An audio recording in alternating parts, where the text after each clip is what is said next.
William Law, second counselor to Mormon prophet Joseph Smith in the First Presidency of the LDS Church, kept a record in his journal of the last days of Joseph Smith, before he and his brother Hyrum were killed in jail at Carthage, Illinois. After becoming second counselor, Law was taught about polygamy and other secret practices of the church, which Law found to be illegal and immoral. He subsequently tried to go public with the information and bring the Smiths to justice. Here are his 1844 journal entries leading up to the deaths of the Smiths. January 1st. The evening of this day I have spent at my brother Wilson Law's. A small party of friends were assembled there, and after partaking of an excellent supper, we conversed upon various subjects. Amongst the rest the doctrine, so called, of plurality and community of wives. They were strongly disapprobated. Refreshment, we returned home. January 2nd. This day I learned from remarks made by Joseph Smith before the city council and police. I am suspected of being a Brutus, and consequently narrowly watched. And should any misconceive my motives, my life would be jeopardized. I went to Hyrum Smith and told him how matters were going. He seemed astonished, and said he would see Joseph and have it put down. He went to him and returned to me again, and I went with him to Joseph. He said he never intended any such idea to be conveyed, and that he would have the council and police together tomorrow. January 3rd. Today I am called on to appear before the council to hear the investigation. Joseph declares that he and I are very good friends, and that the devil gets into people to destroy and break up friends, that he has nothing against me, and would not be afraid to trust his life in my hands, that I was too good a man to injure him. Hyrum Smith made a speech very much in my favor, and Wilson Laws said we and all our people were high-minded and noble, and no one ought to have any suspicions against us. Council dismissed. January 4th. This morning a new rumor is afloat. Leonard Sobey states that Warren Smith, one of the policemen, said he believed I was the Brutus and that William Marks was another, and that we had better keep out of his way or he would pop us over. Wilson Law, Hyrum Smith and I went to Joseph Smith and told him. He became very angry that anyone should have any fears or suspect that he would encourage such a thing, and said that he had a good mind to put them on us anyhow. We were such fools, or words to that effect. It produced an indignation in my heart that I could not control, to find the mayor of the city threaten 2 innocent men with 40 armed police, because they complained to him of threats having been made by them, against their lives. Some hard words passed between us, and so the affair passed off for that day. January 5th. I am called upon to appear before the city council, to hear an investigation of the affair of Warren Smith. William Marks is sworn, and declares that Leonard Sobey told him, that Warren Smith told him that William Law was the Brutus spoken of by Joseph Smith, and that William Marks was another, and that they had better keep out of his way or he would pop them over. Leonard Sobey was sworn and testified to pretty much the same words. The police were called upon to say whether Joseph Smith had told them so. Those present said not, and Joseph and Hyrum made speeches on the subject. I made a few remarks. Joseph said he would not think such a thing of Brother Law or Brother Marks, for they were lovely men both of them. I made some remarks, said Joseph had nothing to fear from me. I was not his enemy. I did not say I was his friend. I said that if he and I had any difficulties, or should have any hereafter, I thought we could settle them between ourselves, without calling on the police. Wilson Law made an excellent speech, spoke against men scandalizing each other on suspicions, that every man's name should be held sacred till facts could be proved against him. Joseph made another speech, and in it said that Francis Marion Higby had better be careful, or a train of facts would be disclosed concerning him that he would not like. Gave us to understand that he was conniving with Missouri, and that he only disgraced anyone who associated with him, and that he had denied him the privilege of his house, and would not allow him to associate with his females, that he had been called upon to lay hands on him when he stank from a cause that he did not like to name. I did not believe the story at all, and cannot see why he should tell it. Court adjourned and all disperse in peace. January 8th. I was passing along the street near my house, when called to by Joseph Smith. He said I was injuring him by telling evil of him. He could not name anyone that I talked to. He said my wife was injuring him and that Wilson Law was doing so too. He could not give any authority but was very angry, and told me that I had no longer a place in the quorum, and that he had cut me off from the First Presidency and appointed another in my place. Some unpleasant words ensued. I told him his cause was not only unjust, but dishonorable. I confess I feel annoyed very much by such unprecedented treatment, for it is illegal, inasmuch as I was appointed by revelation first, and twice after by unanimous voice of the general conferences. But I feel relieved from a most embarrassing situation. I cannot fellowship the abominations which I verily know are practiced by this man. Consequently, I am glad to be free from him, and from so vile an association. I thank God that he opened my understanding to know between truth and error in relation to plurality and community of wives, and that I had the fortitude to tell Joseph that it was of the devil, and that he should put it down. And I feel that I have opposed a base error and that the eternal God is on my side. And if I am persecuted, it is because I vindicate principles of virtue and justice, not that I wish to injure any man, but I love the truth, and hate to see the virtuous destroyed and brought down into corruption and vice, and finally cast upon the world as unclean. January 13th. Several days have elapsed without any important move that I know of. What my feelings have been I cannot relate, various and painful at times almost beyond endurance. 1,000 recollections burst upon my burning brain, the past, the present, and the future. Disappointed hopes, injured feelings, where they should have been held sacred. The holy religion of Jesus Christ perverted to meet the base designs of corrupt men. These things are as poisoned arrows in my bleeding heart. Yet heaven is my hope, and Christ is my friend. March 29th. Since my last conversation with Joseph Smith, which was on the 8th of January, I have had not association with him, as I do not wish to associate with evildoers. He has in the meantime been using all his influence to destroy me. He has employed every vile and corrupt man and woman in the city over whom he has any power to circulate veiled reports as false as the author of lies about me and my wife, but he has failed to accomplish his object. For our names yet stand fair and untarnished in the estimation of the virtuous and the good. We find the better part of the community to be our friends. They feel disgusted with Smith's course, for it has been most disgusting loathsome to the virtuous mind. Lust, falsehood, injustice, and cruelty have characterized his course towards me and mine, in such an unparalleled degree that the unprejudiced could not but see it, and abhor the man and his base acts. Hyrum Smith was here a few days ago. He begged for peace. We told him of the corrupt operation which had been practiced upon us. He could not deny it, but said he was sorry, as we had always been good friends to him and Joseph, and had done much good for the church. I told him I was ready for an investigation before the conference, and that I would bring their abominations to light. He said there would not be an investigation before conference, that they wanted peace. I told him then to cease their abominations, for they were from hell, and that I knew it. He said they were not doing anything in the plurality of wife business now, and that he had published a piece against it. When I came to examine the piece referred to, I found that it amounted to this: that no one should preach or practice such things unless by revelation, of course through Hyrum or Joseph. I told Hyrum that we stood on the defensive. We would defend the truth. We would defend ourselves both in character and in person. April 6th. Conference commences today. I am sick and not able to attend in person, but hope to be in a day or two. April 7th. I have learned that my case cannot be brought before the conference, as the Smiths are determined that no exposure of their wicked deeds shall be made to the conference. But if any charges be preferred, they will insult and abuse the person daring to make the charges, and then turn the investigation over to the High Council and some particular high priests. So I have concluded to let the matter rest at present. April 15th. Conference is over, and some of the most blasphemous doctrines have been taught by Joseph Smith and others ever heard of. Such as a plurality of gods, other gods as far above our God as he is above us. That he wrought out his salvation in the flesh with fear and trembling, the same as we do. That Joseph Smith is a god to this generation. That secret meetings are all legal and right, and that the kingdom must be set up after the manner of a kingdom, and of course have a king. It was a strange conference, was not organized at all, and was managed in a most unprecedented manner. Hyrum Smith stated to the conference that the laws were not engaged in any conspiracy as had been stated. That Jackson had said they were honorable men, and had done a great deal for the place. That the steam mills were of great use to the city. Since conference, Almond Babbitt came to me and said that Joseph Smith wished a reconciliation, and that if I would let all drop, and say nothing about it, and be friendly, he would restore me to my office of the First Presidency, and raise me higher than ever, and would send me writing to that effect. I told Mr. Babbitt that I could not be bought. That if Joseph Smith wanted reconciliation with me, he must make public acknowledgment and cease from his abominations.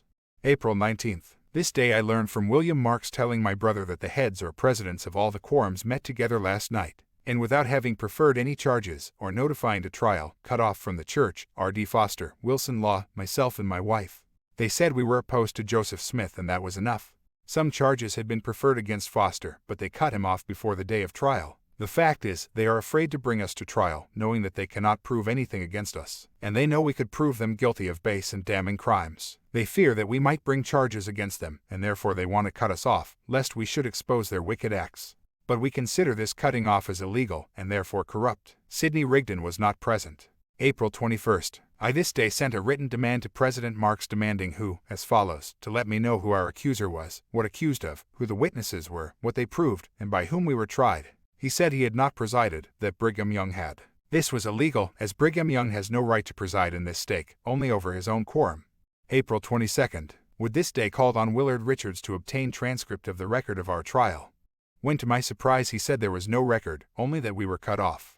This again was illegal, but it is like the rest of their dark deeds. By the above, the church has as a body transgressed the laws of the church, and of God and every principle of justice, and are under deep transgression. May 1st. We feel determined to oppose iniquity and vindicate truth, and although our numbers are few, yet we trust in God, and feel are not afraid. Our enemies rage violently and speak evil of us, but it matters not so long as God is for us. I am very much astonished at the blindness of many in this place, even after they see the folly and wickedness of the Smiths, and think they are still led by them, and say they will follow him to hell if he goes there. May 13th. This day Sidney Rigdon came to my house, and said that he came fully authorized to negotiate terms of peace. I told him to make his proposition. He said it was that if we would let all difficulties drop, that we should be restored to our standing in the church and to all our offices, and they would publish it in the papers. We told him that we had not been cut off from the church legally, and therefore did not ask to be restored. He said that he knew the proceedings were illegal and very wrong, and said they would publish that fact to the world if we won't be satisfied. He said they wanted peace. I told him that if they wanted peace they could have it on the following conditions: that Joseph Smith would acknowledge publicly that he had taught and practiced the doctrine of the plurality of wives, that he brought a revelation supporting the doctrine, and that he should own the whole system to be from hell, to acknowledge also that he had lately endeavored to seduce my wife, and had found her a virtuous woman, and that the persecution against me and my friends was unjust. If Smith and his followers will entirely cease from their abominations, and fully undeceive the people as to those things, then I would agree to cease hostilities. Otherwise we would publish all to the world. He said he had not authority to go so far, he could only offer our entire restoration, published to the world. We have heard that he tried to persuade Francis M. Higbee to join them, and said that if said Higbee went to Quincy to oppose them, he, Rigdon, would go home and pray to his God to burst the steamboat boilers, and kill Higbee on the way. His God did not hear him, for Higbee returned in peace. June 1st. Since our conference April 21st, we have held public meetings every Sabbath day. Our enemies rage and publish slander about us, but we cease not to vindicate the cause of truth and oppose crime. To this end we have purchased a printing press, and intend issuing in a few days a paper, to be entitled the Nauvoo Expositor. This course has caused great alarm in the camp of our enemies. They are running to and fro, not knowing how to shield themselves. They use every means possible to destroy our influence. Our lives are threatened, and our steps watched by night and day. June 7th. This day the Nauvoo Expositor goes forth to the world, rich with facts, such expositions as make the guilty tremble and rage. 1,000 sheets were struck and 500 mailed forthwith. If the paper is suffered to continue, it will set forth deeds of the most dark, cruel and damning ever perpetrated by any people, under the name of religion since the world began. June 10th. This morning Wilson Law, Dr. Foster, Charles Ivins and myself went to Carthage. It was the day of the sale of land for taxes, and we had an invitation by 25 of the most respectable citizens in Carthage vicinity to go there and deliver a lecture or more on the subject of Nauvoo legislation, usurpation, etc. We did so. In my address I strongly urged the policy and necessity of being patient, and allowing the law to have its course in all cases, to avoid anything like an outbreak, showed that mobs would only tend to create a false sympathy for those opposed to us. I told them that the law was entirely sufficient to reach every case and every man, that it only required the public to say that the law should be executed, and it would be. I was told that our press would be destroyed, but I did not believe it. I could not even suspect men of being such fools. But to my utter astonishment, tonight upon returning from Carthage to Nauvoo, I found our press had actually been demolished by order of the Marshal J.P. Green, by order of the Mayor Joseph Smith and the City Council. The Marshal had the office door broken open by sledges, the press and type carried out into the street and broken up, then piled the tables, desks, paper etc. on top of the press, and burned them with fire. The Marshal said his instructions were to burn the houses of the proprietors if they offered any resistance. Our absence on that occasion was perhaps for the best, as it may have saved the shedding of blood. June 11th. This day we learn that a combination is entered into to take away our lives, and that the Mayor and City Council are passing an ordinance to fine in the sum of $500, and imprison 6 months any person who speaks disrespectfully of the city charter, or any ordinance of said city, or any citizen of said city. We found that this plan was resorted to that they might by a form of law rob us of our property, and get us into their prisons to take away our lives. We therefore thought it wisdom to retire from the midst of a den of robbers and murderers. It was as truly mortifying to be under the necessity of leaving good comfortable homes, with but a few hours to prepare, yet it was as the only course left, and so we commenced packing our goods etc. June 12th. This day myself, my wife and children, Wilson Law, R.D. Foster, wife and child and 2 other families leave Nauvoo on a steamboat for Burlington, Iowa. My brother and I had 9 horses, 3 wagons and 2 carriages and most of our furniture, much of which could not be got up under cover, and we had rain nearly all the time going up. Lay over one night on the way because of darkness. June 13th. This day we proceeded on our journey and reached Burlington about 3 o'clock p.m., and put up at Mr. Wesley's hotel, store our goods in a warehouse near the river, and spend some time looking for a house to rent. Find rent very high and good houses scarce. We feel very thankful to God for His kind deliverance and goodness in preserving our lives. June 14th. This morning at 3:30, Mrs. Law awoke and found she was becoming sick. I called Dr. Foster, and after an hour's illness, she gave birth to a fine boy. She had suffered great fatigue and anxiety from our leaving home so suddenly, and our lives being threatened, etc. But the Lord was very kind to her, so that she got along much better than usual on such occasions. Yet to find ourselves driven from a comfortable home, lodged at a strange tavern under such circumstances, was most bitter and wounding to our feelings. This afternoon we obtained 10 rooms in the National Hotel at $26 per month, and commenced moving our effects into them. June 16th. Today Mr. Austin Cowles arrived with his family from Nauvoo, glad to make an escape from that worse than Sodom. June 19th. This evening I delivered an address to the people of Burlington in relation to affairs in Nauvoo. Much feeling was manifested against the atrocities of Joseph Smith and his clan. Yet I found the Burlingtonians a mean, heartless set at best. Take them in general, although we asked no favors at their hands, being entirely independent of them. June 20th. We learned that Nauvoo is under martial law by Joseph Smith, and that he is collecting all the force he can, having resisted the civil officers and set the law at defiance. A large army is also gathering at Carthage to oppose the Mormons. June 25th. I leave Burlington in company with Robert Hicks for Carthage, take a boat at Madison, and from there by land, arrive at Carthage the same day and find a large army and the governor, as commander-in-chief, at their head. The Smiths and others, finding the governor and a heavy force was after them, gave themselves up, and were on trial before Esquire Smith of Carthage, on the charge of riot. A bill being found, they gave bail, and the Smiths were then arrested on the charge of treason, and sent to jail, to be tried tomorrow.